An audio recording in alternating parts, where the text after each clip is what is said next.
So if you're a man living in the modern world and you have this gnawing feeling that the game is just rigged, Yeah. like no matter how hard you work or how nice you are or how much you try to play by the rules, you're just losing ground. Well, Conrad Riker has a message for you. And it is not a gentle one. No, it really isn't. Yeah. We diving into Happiness is a Choice. Wheel of Life, Consciousness Level, Energy, Virtue, and Faith Hmm. by Conrad Riker. And honestly, calling this a self-help book feels like, A massive understatement. right, a massive misnomer. Riker frames this material more as a battlefield map. Exactly. I mean, his core premise is that modern society is essentially a gynocentric matrix, and he argues it's designed specifically to crush the male spirit. That male unhappiness isn't some accident or a glitch. He says it's a feature of the system. A feature, right. And look, it is heavy stuff we are getting into today. So before we go any further, if you want to support this show and keep getting these deep dives into the topics no one else will really touch, hit that like and subscribe button right now. Seriously, do it now. And if what we unpack today resonates with you, you need to go to Amazon Kindle or Google Play Books and buy this ebook immediately. We can only scratch the surface here, and you are going to want the full red pill experience, the full manual. Think of this book as an uninstaller for the programming that men receive from media, from education, from the culture at large. Riker's whole mission here is to take the reader from being a victim of this system to becoming what he calls a sovereign man.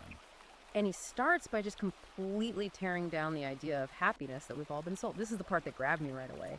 The lie of happiness. Oh, it's fascinating. Right, because we're told that if we just buy the right stuff, get the promotion, maybe do a little self-care, we'll be fulfilled.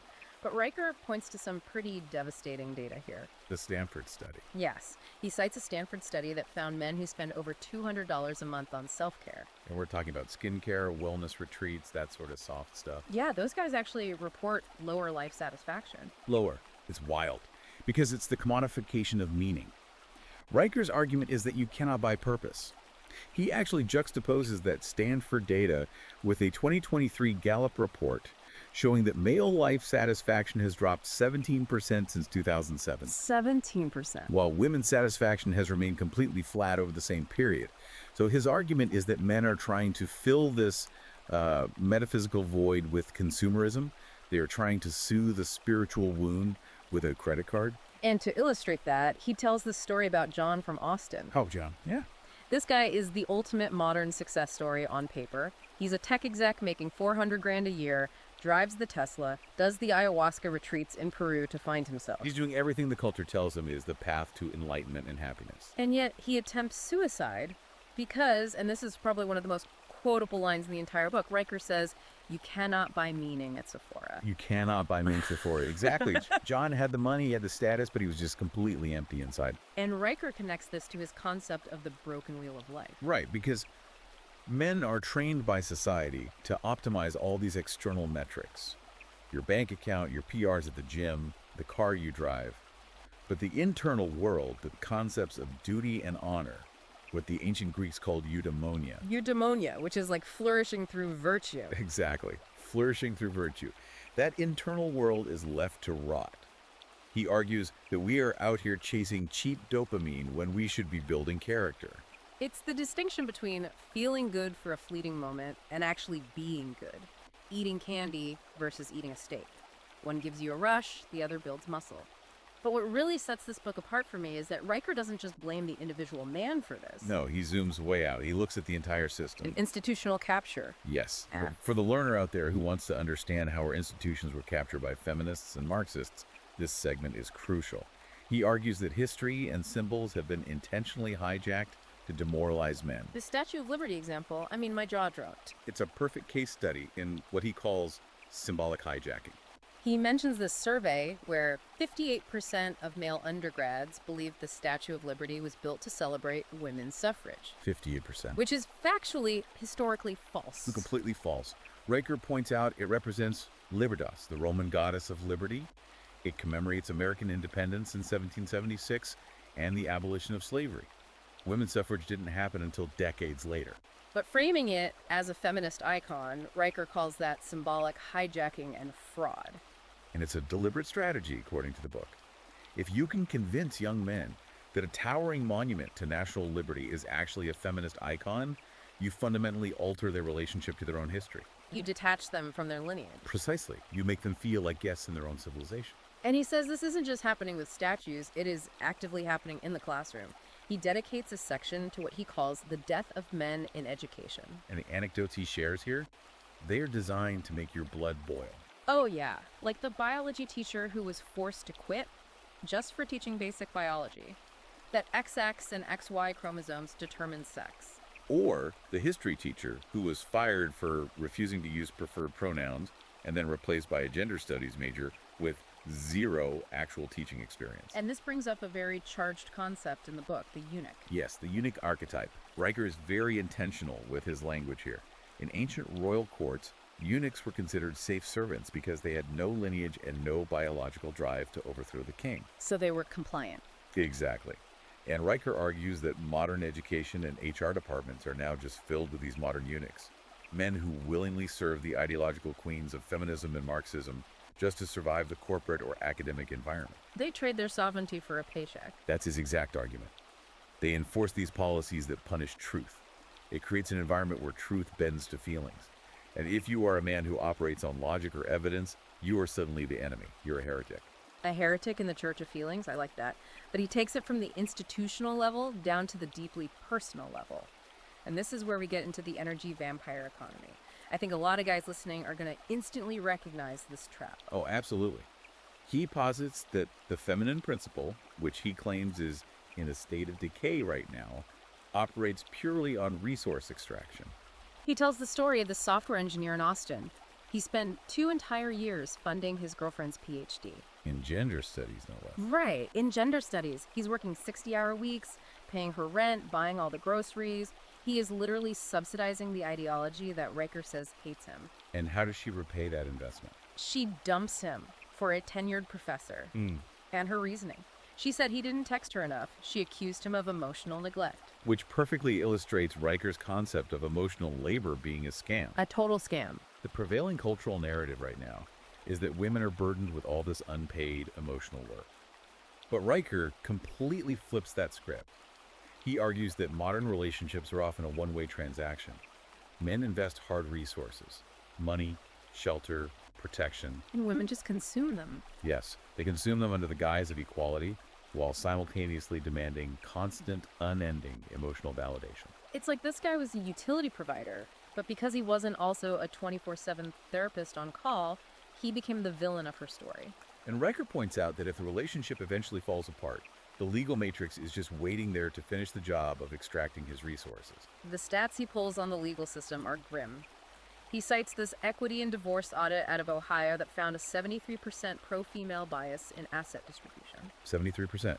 And he pairs that with data from the National Fatherhood Initiative, stating that 80% of custody decisions favor mothers. So his conclusion is that the legal system is basically a wealth transfer mechanism. It's a gynocentric matrix designed to move resources from men to women, regardless of who actually destroyed the marriage. And this leads Riker to invoke some heavy philosophy. He introduces what he calls the red pill of Schopenhauer. Arthur Schopenhauer, the 19th century philosopher. Right.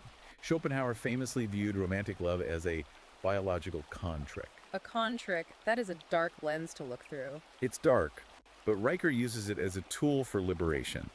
He argues that romantic love is essentially a metaphysical illusion. It's designed by nature to compel men to extract and surrender their resources for the sake of reproduction. So nature is basically scamming you into sacrificing yourself. From Riker's perspective, yes.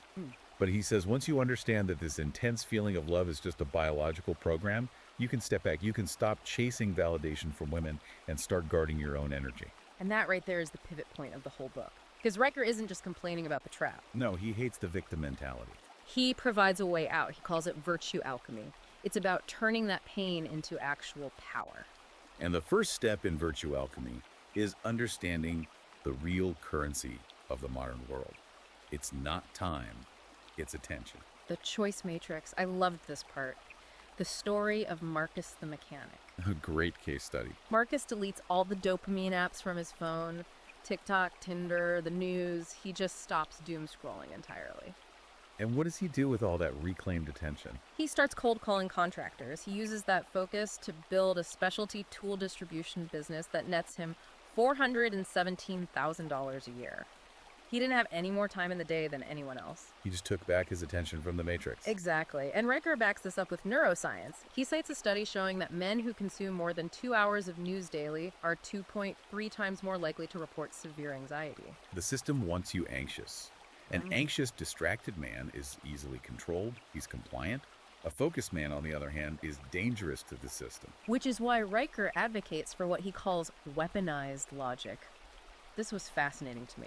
He tells men to go out and memorize the 12 common logical fallacies. Things like the straw man argument or the ad hominem attack. Right, because if you think about the arguments men get dragged into today, you state a basic fact and immediately you get called a name. That's an ad hominem. And Riker says if you can spot the fallacy in real time, you don't get sucked into their emotional vortex. You maintain your frame. You become immune to the gaslighting. It's mental martial arts.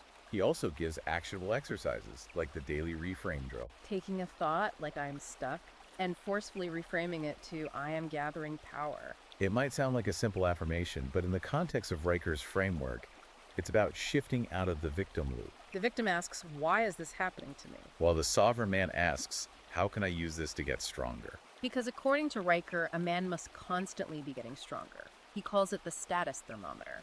The idea that a man's value is never static, because the decayed feminine principle operates on hypergamy. Meaning they are always looking for an upgrade. Exactly.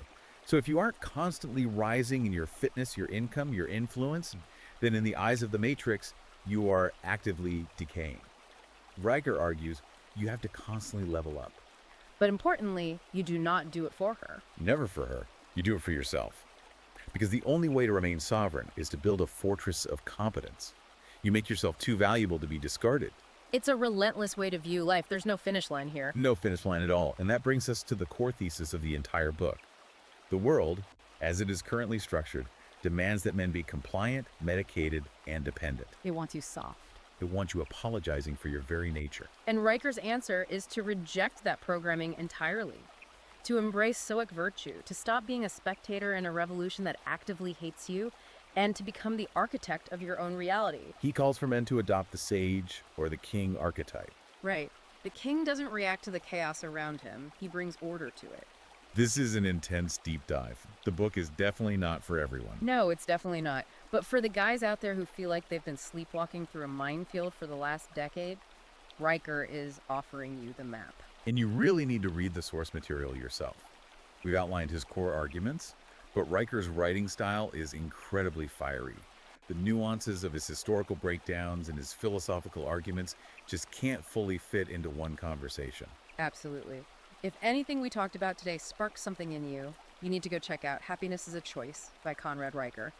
Pull up Amazon, Kindle, or Google Playbooks right now and get it. Don't wait on this. It's an essential read if you want to actually understand the mechanisms of control operating in the background of your life. And you should definitely follow him on Substack at Conrad Riker for his ongoing insights. Definitely follow the Substack. And hey, if you appreciate us breaking down these kinds of forbidden topics, make sure you like and subscribe to this deep dive. We can only keep bringing you this level of content if you actively support the show. The information is out there. It's just a matter of whether you are willing to actually look at it and apply it. Exactly. I want to leave you with one final provocative thought straight from Riker. He writes, "The man who does not wake up dies, not in body, but in spirit." So the question for you listening right now is this. Are you ready to stop being a spectator in someone else's revolution and finally be the architect of your own? Thanks for joining us. We will see you in the next deep dive.